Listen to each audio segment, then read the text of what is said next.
It's been a while. I hope everyone's been enjoying their summer, inshallah. So, we have a really interesting topic, inshallah, to talk about today.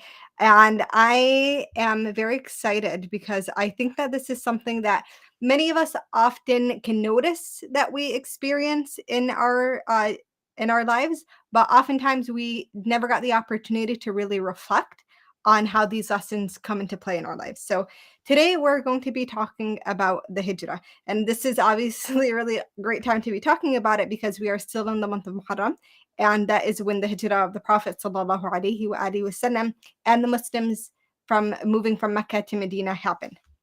So, for anyone who might not be familiar, we'll give a kind of basic synopsis of what is the hijrah. So, the hijrah is essentially the term that we use to represent the pilgrimage or the travel that the Muslims did from moving from Mecca to establishing themselves in Medina. The hijrah in and of itself obviously represents major transitions in the life of the first Muslims of our ummah. So there's the transition that we just mentioned, right? The actual transition of location, going from living their entire lives in Mecca to moving to Medina. There's also a transition where the Muslims are going from being persecuted and abused and not being able to practice a religion freely in Mecca to finally being able to have some semblance of religious freedom and the ability to practice and establish a mosque and a community in a leadership model in Medina. The last point of transition when it comes to the hijrah is one that we'll often hear about in reference to tafsir. The way the Allah subhanahu wa ta'ala is revealing verses in the Quran to the Muslims changes because we have Meccan verses, right? Verses that were revealed in Mecca that really emphasize certain topics like who is Allah subhanahu wa ta'ala? What is the reality of Allah subhanahu wa ta'ala? What are his attributes? And then what is Yawm al-Qiyamah, the day of judgment about? What do we know about heaven and what do we know about hell? Those were the verses that were described in Mecca. Once the hijrah happens and the transition happens, Medina is now going to be receiving verses that have a very different vibe to them. This is when Allah subhanahu wa ta'ala is now revealing verses that help the Muslims establish themselves as a community and provide more structure. This is where we get a lot of the more specifics, a lot of the laws that we understand, a lot more emphasis on character and how Muslims should be dealing with one another and dealing with those that are not Muslim. So the hijrah obviously is representative of all of these transitions. Well, the thing about us as human beings is even though we're not living in the time of the Prophet sallallahu alaihi wasallam, we still are experiencing some sort of hijrah of our own, right? When I say this, I mean that we all go through transition in life. Nothing ever is going to stay the same. Hijrah for us is us, going from high school to college or college to job. It's going from single to married or, married to divorce. It's going from, a single mother or father to having children. It might be transitions of losing someone we love or gaining someone in our lives that we never thought that we would gain. So all of these transitions are things that we're going to experience at some point or another. And when it comes to the life of the Prophet ﷺ, there's nothing that he experienced that we're not able to take lessons from. So I'm hoping that we're going to use this opportunity and when we're discussing the hijrah to think about what are the lessons we can take from this major transition for the Prophet ﷺ and the Muslims. How can we take those lessons and apply them to our lives when we're going through major transitions? This is especially relevant to you if you're young because very often in the time of our youth, we're experiencing a lot of these transitions very quickly and back to back. So, the first lesson I want us to, inshallah, talk about is something that I call the art of letting go. And alongside the art of letting go is having a basic strategy for deciding our next move when these transitions come about. So, when we discuss the hijrah, it's impossible to discuss it without actually talking about the context right before the hijrah. So the Prophet ﷺ has a dream. And in this dream, he sees this particular, landscape where he's seeing palm trees. And so the Prophet ﷺ understands that Allah subhanahu wa ta'ala is giving him a message that he is going to have to make a pilgrimage at some point.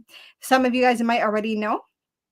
I'm speaking from the United States for the person that asked. So some of you guys might know that there were already Muslims who had left Mecca to go to Abyssinia, right? But now this is going to be a much more permanent and much more dramatic pilgrimage that's going to happen. So the Prophet ﷺ knows that he's going to be taking a pilgrimage, right? But he doesn't actually know where he's supposed to immigrate to. And this is something we see very often in the seerah of the Prophet ﷺ, where Allah subhanahu wa ta'ala will give the Prophet ﷺ a general command, and then it is up to the Prophet ﷺ to decide how to navigate that command, what to do. And this is beautiful in that Allah subhanahu wa ta'ala is using the Prophet ﷺ to teach us how to make these decisions. So the Prophet ﷺ, some of you guys might know the story, thinks, hey, I think that this might be Ta'if, right? And Ta'if would have been a really great place to go to. It had a very large tribe, and it was somewhere that if they had accepted the Prophet ﷺ, he knew that he would have uh, protection for the Muslims. So I'm not going to go into too much detail other than the fact that the Prophet ﷺ makes his way to Ta'if, and he begins to preach the message of Islam and to ask them if this would be a place that he would be able to immigrate to with the Muslims, and if he could count on their protection as a tribe. Well, the Prophet ﷺ is not only met with a absolutely not, but he's met with very severe hostility. He is rejected, mocked. He's told by some folks that if why would Allah subhanahu wa ta'ala choose him as a messenger? He's at the worst point stoned by the citizens of Ta'if. And when the Prophet ﷺ was actually asked by Aisha, may Allah be pleased with her, what the lowest point in his life was, he describes the day of Ta'if. Now, the reason I'm emphasizing this is because sometimes when we're in transitions in our lives and we're trying to figure out what it is that we want to do, we might make a decision, right? That we want to make this move. I want to go to this place or apply for this program or get this job or marry this person. But then at the end, it doesn't work out the way we want it to. I'm sure everyone can think of an example from your life. You didn't get to marry the person you wanted to. You applied to a job that you really, really wanted, but you got rejected, right? You experienced a financial hardship that completely disrupted your financial plans for you and your family. Allah, the Prophet ﷺ experienced this at really the highest level. And after experiencing that, he showed us what it is that we should be doing, right? When it comes to a rejection of the plan that we create for ourselves. When the Prophet ﷺ got to that low point and he realized Ta'if is not the place that I thought it was going to be, he made it a point to seek Allah subhanahu wa ta'ala's counsel. In fact, he makes a very beautiful dua, and I wish I would have recorded it for you guys. But essentially, the Prophet ﷺ asks Allah subhanahu wa ta'ala, oh Allah, who are you leaving me to? Are you angry at me? Did I do something wrong? And if you're not angry at me, then none of this matters, right? And in it, you can see the Prophet ﷺ's vulnerability to Allah subhanahu wa ta'ala and his willingness to recognize that even in this extremely difficult circumstance, there's good in it. And at the very least, if he can recognize that Allah subhanahu wa ta'ala is still pleased with him, he knows that there's better to come, right? Now, after the Prophet ﷺ, there's a whole experience of who he ends up meeting someone who is actually from the people of the Prophet Yunus, and he experiences some encouragement through that. The Prophet ﷺ has to come back to Mecca, and he still needs to figure out where it is he needs to immigrate. So it was actually the time of Hajj in this period of history. And so several tribes would be making their way to Mecca.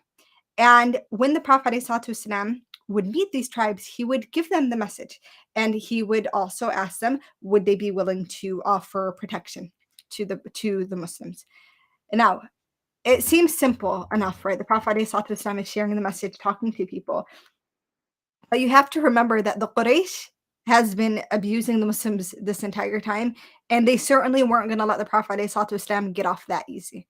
And so every time the Prophet would go to try to speak to the chieftains of different tribes, he would have the people of Quraysh, who would mock him. There were actually members of the Quraysh who would meet travelers at the very edge of Mecca and warn them and say, "Hey, there's this man. He is a poet.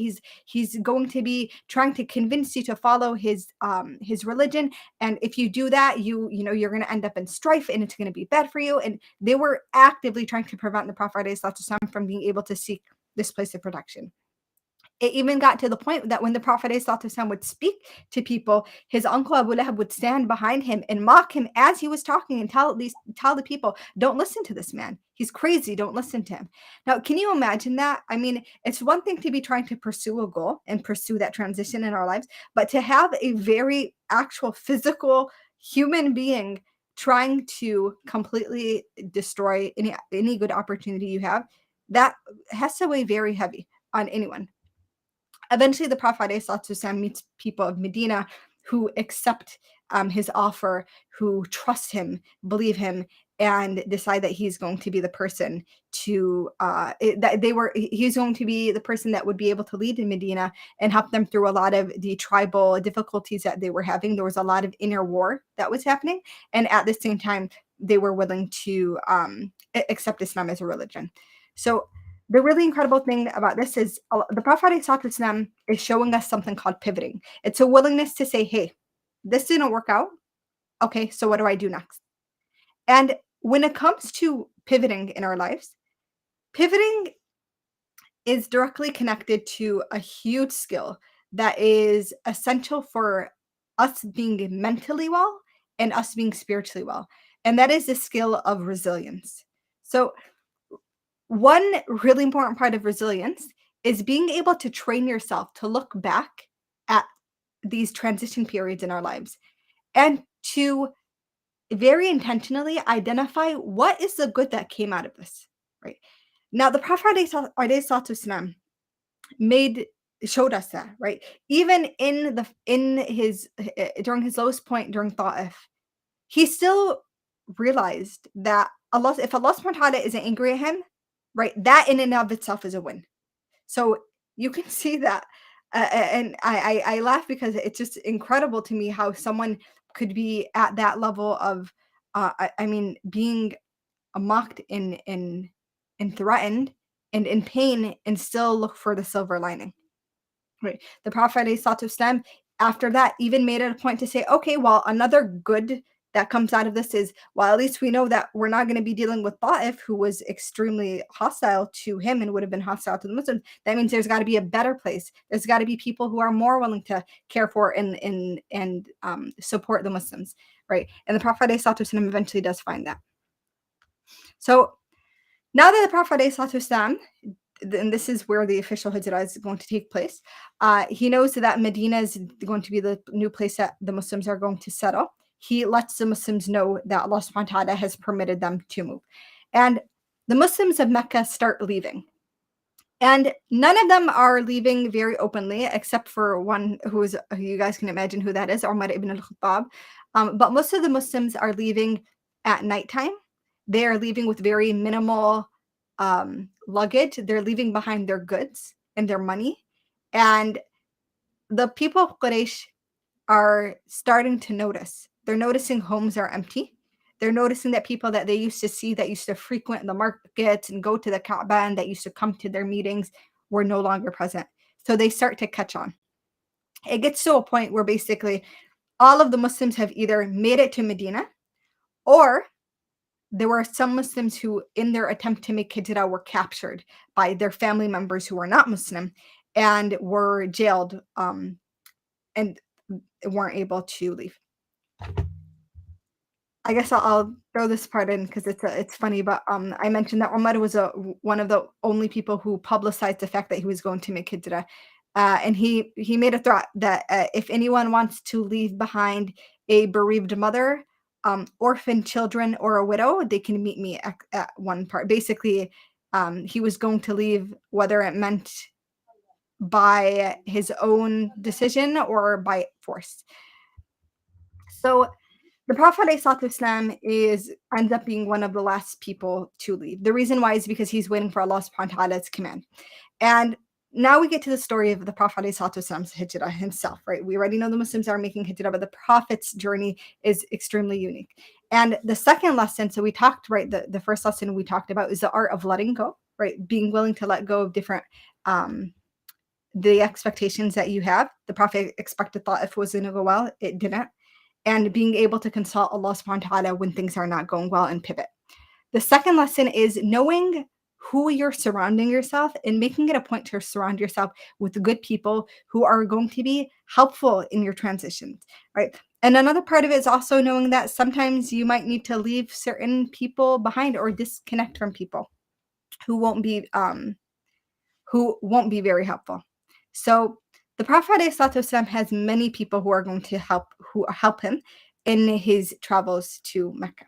So one very profound example is the Prophet ﷺ decides that he's going to be leaving at nighttime, and he asks Abu Bakr as-Siddiq to join him. And what better company than Abu Bakr as-Siddiq, right? So in and of itself, to have someone who was the first adult Muslim that we know to to accept Islam, you're talking about someone who was a very close friend to the Prophet ﷺ. It's incredible company. Now, another person that the Prophet ﷺ utilizes in this journey is Ali ibn Abi Talib.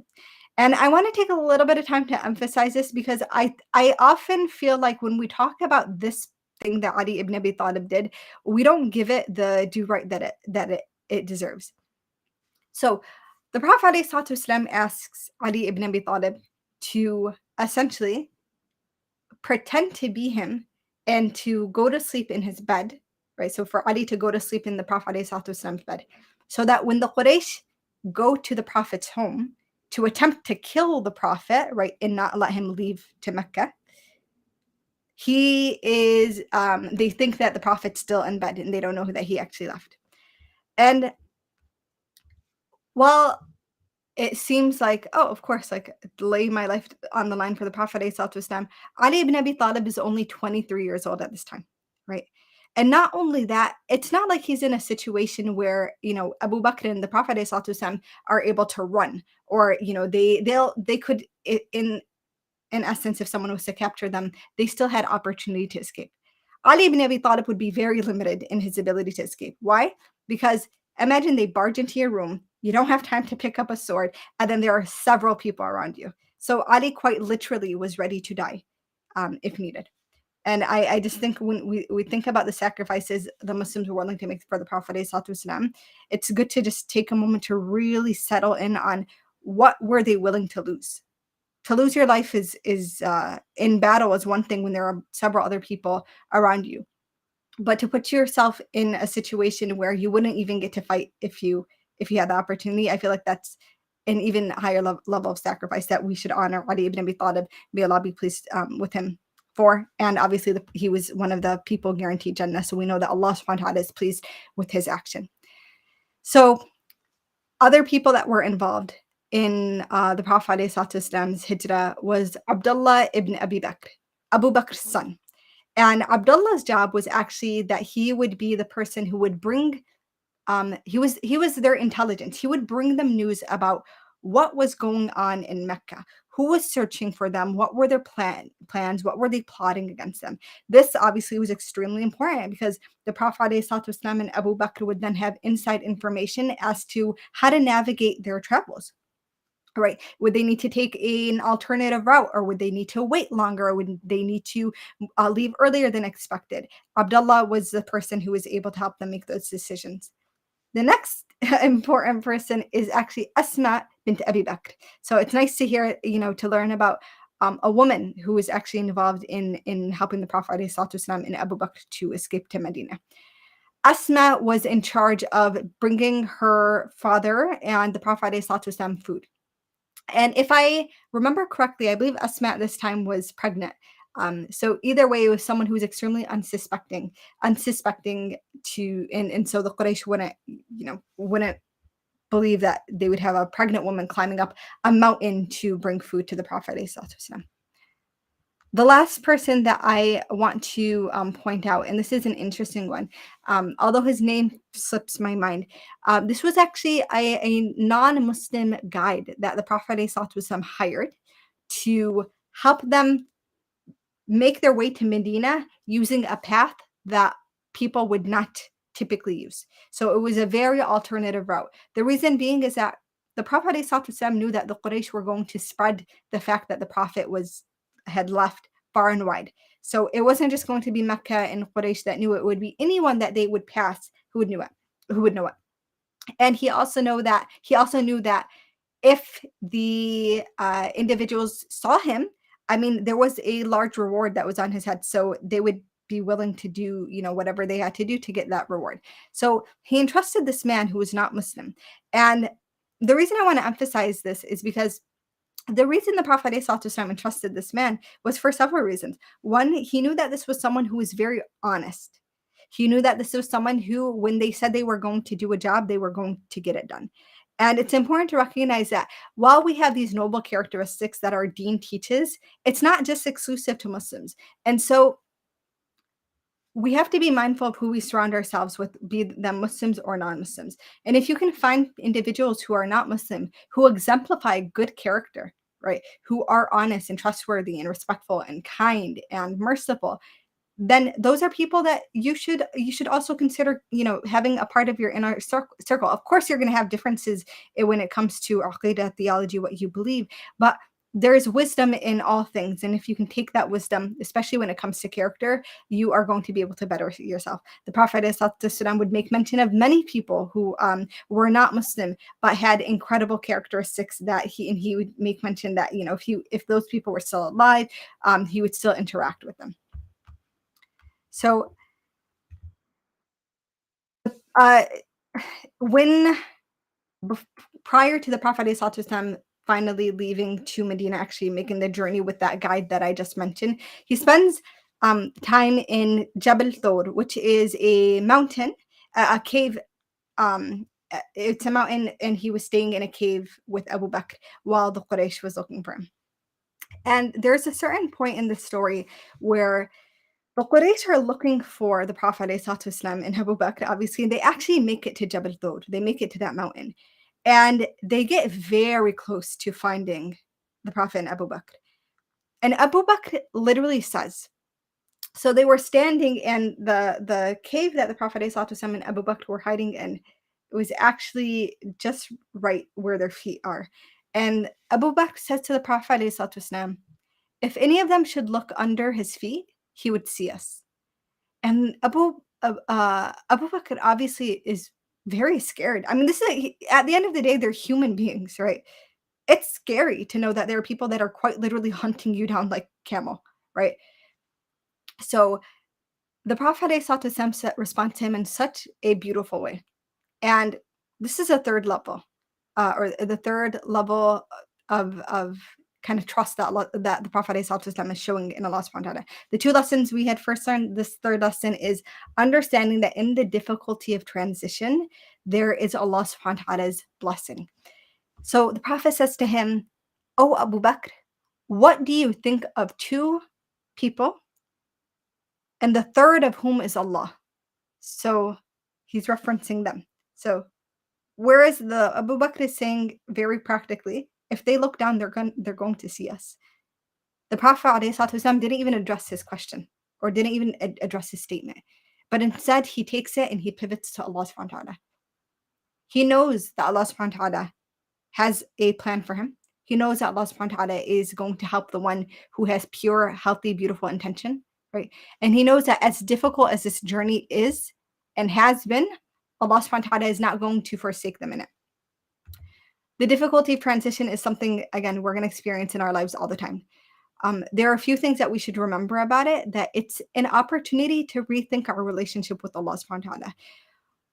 This moment where Abu Bakr is so terrified and he hears that, can you imagine how that completely revamped the way he viewed his connection with Allah subhanahu wa ta'ala? That is probably a moment that Abu Bakr could turn back to later on in his life and say, hey, during whatever hardship I'm going, like, it's me and Allah, right? Or it's me and this person and Allah. The second thing to think about is these transitions are give us an opportunity to re-understand who our community is, right? The Prophet ﷺ had lived in Mecca his entire life. And yet it was time for him to develop a new community in Medina. And it would be the best thing that ever happened to him in the message into Islam, because in Medina, the Ansar would be the people who would become the allies of the Meccan Muslims. And it's the Ansar who would offer their generosity and their care and would offer their lives to the deen of Allah subhanahu wa ta'ala and to Allah subhanahu wa ta'ala. Right. And so that was the best community that the Prophet ﷺ could ever hope to be with, to the point that the Prophet ﷺ said that if the Ansar took one way and everyone else took another way, I would take the way of the Ansar. Right. Another opportunity in the difficulty of transition is that it allows us to notice our negative patterns. And these transitions are points where it's almost like our heart is open for transformation, for change, for becoming better people. And if we can notice the habits that we have when we're in completely different environments or we're in completely different life circumstances, we're more likely to be able to identify them and say, hey, I used to do this back when I was living at home, but now I'm also doing it when I have my own home. Or I used to do it in my relationship with my siblings, and now I do it in my relationship with my husband, or, if you're a man, with my wife. And so it brings it to the forefront, and that's when those habits are more ripe for changing. This is actually a scientific fact, right? We are more likely to adopt solid, withstanding habits, meaning habits that are going to continue. We're more likely to adopt them when we start or initiate the habit during a transition period. So all in all, right, obviously the Hijra is an extremely important historical event, but we shouldn't just read it as a historical event. We shouldn't just read it like this is something that happened. Rather, we should really use it as a means of understanding how we are supposed to handle the transitions Allah subhanahu wa ta'ala gives us in our lives, how we should demonstrate tawakkul, how we should consult Allah subhanahu wa ta'ala, how we should pivot whenever we're feeling like, hey, this thing that I was working on isn't working, how we should never lose hope in Allah subhanahu wa ta'ala's plan for us. Like the Prophet ﷺ did not allow Abu Bakr to lose hope when they were quite, threatened with the fear of being killed by the Quraysh, right? How we should search for the people who are going to be the best allies in our journeys and in these transitions, how we should seek their support. And if there are people that are not going to be supporting us and not able to offer us good, or they're going to have negative influences on us, we should be willing to say, okay, it's time for me to look for new friends, or for me to distance. If you can't completely cut people off, for example, your family, for me to create healthy distance, healthy boundaries, right? We still interact with them in a way that gives them the rights, but making sure that we're not allowing their negativity or their poor habits or their poor relationship with Allah subhanahu wa ta'ala to bring us down. So all in all, I hope that this was helpful to you guys. I hope that, in whether you guys are currently in whether you are currently in a transition period in your life. I feel like I've gone through a lot of transitions in this past year, and so this definitely helped me. I hope that it helped you. I ask Allah subhanahu wa ta'ala to make these transitions easy. I ask Allah subhanahu wa ta'ala to allow us the opportunity to use these transitions as a diving board for deeper connection with him, for a deeper connection with the Prophet ﷺ story, and as a means of developing resilience and skills to better navigate the choices in our lives. I'm going to look quickly at some of the messages here, and maybe a few more minutes to see if we can, let's see, if we can answer some. So where are you based now? Speaking, so the United States. Wayakum, brother Hassan. Absolutely. Indeed, the Prophet ﷺ and the Sahaba offered great examples in terms of a healthy coping mechanism for life changing 100%. What if someone feels stagnating or way behind in their achievement of their goals? Hassan, that's an incredible question. There's actually there's a hadith that comes to mind. And this hadith is one in which the Prophet ﷺ draws a diagram. And forgive me if I'm not quoting it perfectly. It's been a very long time. But essentially, the Prophet ﷺ, he drew a square in the sand. He took a stick and he drew kind of a square, right? And he took that same stick and he drew a line. And so you imagine this square, right? I'm going to pull my charger or here's my AirPod. case, right? So this is our square. And then he drew a line in that square, and the line made its way outside of the square. So you can kind of imagine that that's what it looks like, okay? So the Prophet ﷺ essentially described the square represents our life. And that line is the representation of everything that the human being hopes he or she will be able to achieve in her lifespan. And the reality of it that the Prophet ﷺ, the point he's trying to make is that our life is always going to be cut short before all the things we hope to do. And I always found that to be a very beautiful reminder, because this concept of feeling stagnated or behind in our goals, it's almost it's almost a flawed way of thinking, because first of all, there's no way of ever knowing whether we're behind or not, because we have no timeline. The Allah subhanahu wa ta'ala never gave us the timeline of our fate, where we'd know, oh, you're going to have a job by this time, you're going to be married by this time, you're going to have children by this time. We know that very well, especially when we're trying to achieve those goals and we're facing difficulty, right? And outside of that, obviously, if we know that we're not going to be able to achieve everything that we want to achieve, then it's kind of a given that stagnation is not necessarily a full reality for us, if that makes sense. So one, I guess, pieces of advice I would give in terms of stagnating or feeling behind in your goals is, one, asking yourself, what is it, whatever your goals are, like, what's the purpose behind them? Why do you have that goal? Right. And oftentimes the reason I say this is because if we can understand the intention behind a goal or the purpose behind a goal, then we'll be able to celebrate the small wins that are helping us move towards the goal, even if we haven't achieved it.